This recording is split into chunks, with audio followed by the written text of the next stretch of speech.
Salama Andriamasy Ratsoanarivelo mpandraraha ary mpitandrina sy ny ela vondrona mpandraraha malagasy maromaro.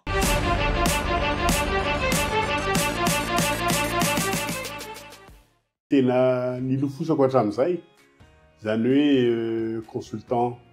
en appui aux entreprises, aux associations ou à l'État ou à des grandes entreprises. C'était hoe hifidy ho consultant raha nianatra zany dia nanao fikarohana momba ny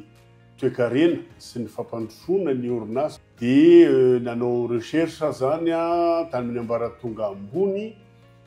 mbola tany ivelany io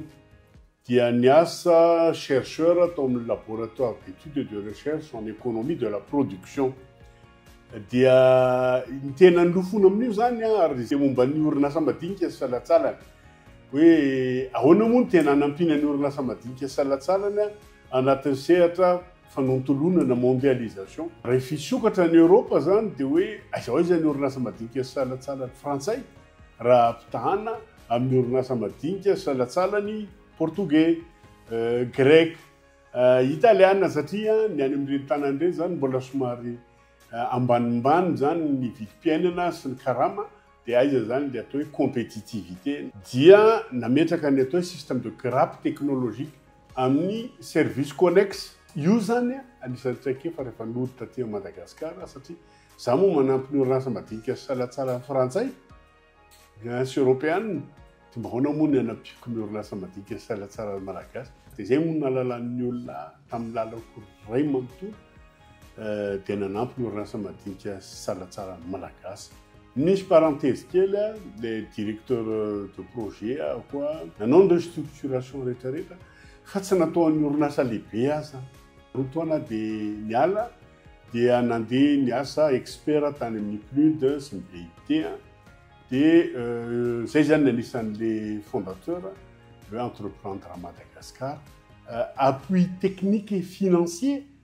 pour les petites et très petites entreprises. Nametraka amin'ny procédure rehetra ahoana ny ahafahan'ireo orinasa ireo inona ny zavatra ampianarina azy alohan'ny hamoronana ny orinasa sy ahafahany maka vola any amin'ny banky tsy ahafaty aingana loatra ny reny orinasa madinika sy salatsalany satria reny matetika ny taux de mortalité ana PME zany avo lavitra noho ny orinasa lehibe. Nanana ligne de refinancement bancaire zay na tany amin'ny PNUD OPS moa zany Office for Project Service à New York nanome $2,500,000 dia rehefa mangataka an'le crédit bancaire izy dia accompagnena dia misy zany atao hoe fonds de refinancement satria le banque tamin'izany tsy ampindrana ny fonds propre ny volany na ny dépôt en clientèle ny anona orinasa risque be dia zay zany nanome an'io hoe tia misy vola avy any amin'ny PNUD apetraka eto aminareo ao nareo monsieur refinancer zany io ampiasao ampandramina an'ireto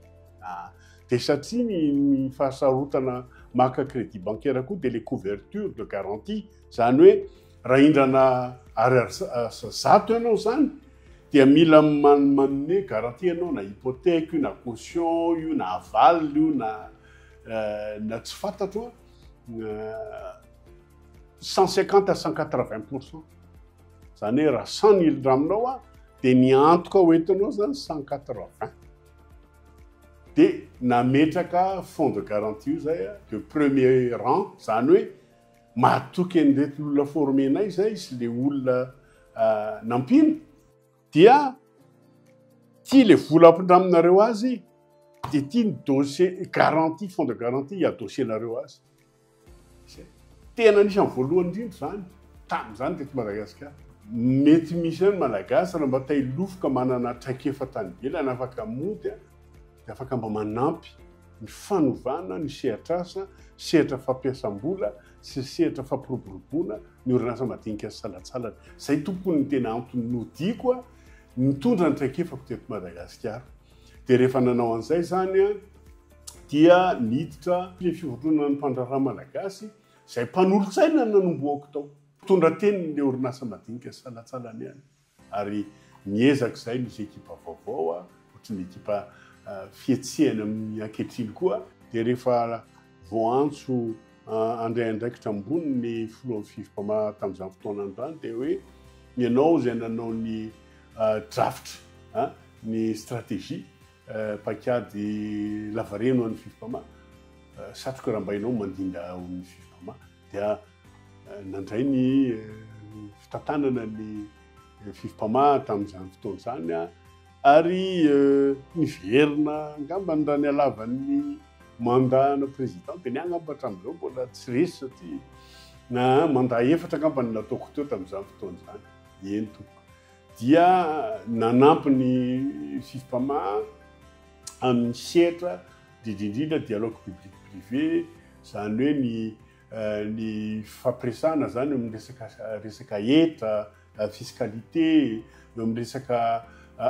facilité d'accès au crédit eo amin'le fandraisana andraikitra eo amin'ny ina moa izy ity mba anovana ny rafitry ny toe-karena misy eto Madagasikara izay manazava ny olana mbola misy ankehitriny amin'ny toe-karena eto Madagasikara dia noho ny hoe tsy ampy ny fanondranana entana raha ampitahiana amin'ny entana hafarana zany hoe vola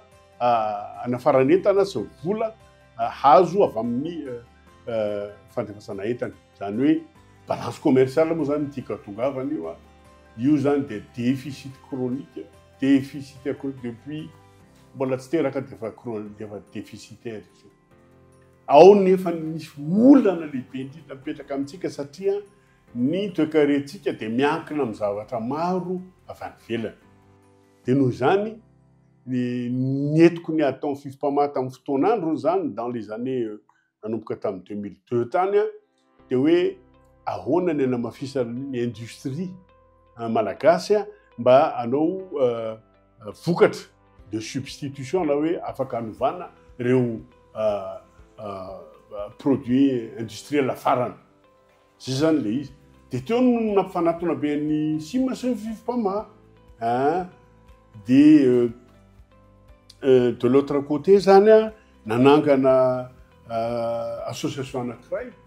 mamaly an'io mba hampitombo ny exportation dia hoe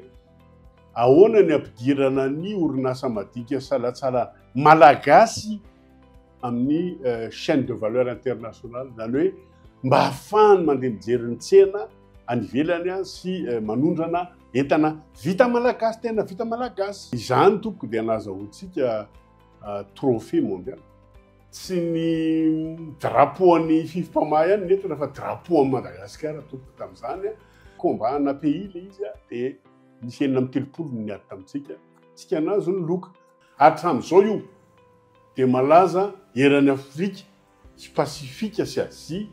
hoe io ny best practices in export zany ny zavatra tsara indrindra ratay ampitombo ny orinasa